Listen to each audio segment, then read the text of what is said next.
சில பிஸ்னஸ் அவதானிக்கும் போது நம்ம நினைப்போம், இங்கே வந்து நல்ல சேல்ஸ் நடக்குது, நிறைய கஸ்டமர் இருக்காங்க, கம்பெனி பிஸியாக இருக்குது, இதே பிஸ்னஸ் நம்ம காப்பி பண்ணி செய்யலாம் அப்படின்னு நினைப்போம். உதாரணமாக ஒரு சூப்பர் மார்க்கெட், நிறைய கஸ்டமர் வர்றாங்க, எப்போ பார்த்தாலும் பரபரப்பாகவே இருக்குது, பொருட்கள் சேல் ஆகுது, புதிய ப்ராடக்ட்கள் வருது, கஸ்டமர்ஸ் பிஸியாக இருக்கிறாங்க, கேஷியர்ஸ் பிஸியாக இருக்கிறாங்க. அப்போ நம்மளும் ஏன் இதே மாதிரி ஒரு பிஸ்னஸை காப்பி பண்ணக்கூடாது, நம்மளும் ஏன் நம்ம ஏரியாவில் இதே பிஸ்னஸை தூங்கக்கூடாது அப்படின்னு நமக்குள்ள ஒரு யோசனை வரும். உண்மையிலேயே இதில் அடுத்த சைட்டை நம்ம யோசிக்கணும். உண்மையிலேயே பரபரப்பாக இருக்கிறது அப்படின்றதுக்காக வேண்டி இந்த பிஸ்னஸ் லாபகரமான பிஸ்னஸாக போகுது அப்படின்றத பார்க்கணும். சேல்ஸ் அதிகமானாலும் ப்ராஃபிட் அதிகமாகுதா அல்லது நஷ்டத்தில் ஓடுதா அப்படின்றத பார்க்கணும். சில நேரம் சேல்ஸ் அதிகமாக இருக்கும், கஸ்டமர் அதிகமாக வர்ற மாதிரி இருக்கும்.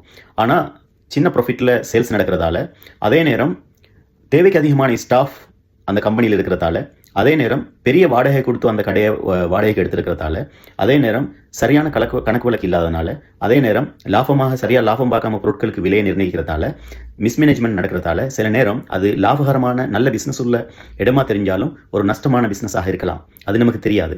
அதனால் மற்ற பிஸ்னஸ் லாபகமாக தெரிகிறது அப்படின்றதுக்காக வேண்டி அதை காப்பி பண்ணுறதுக்கு நாங்கள் போகக்கூடாது.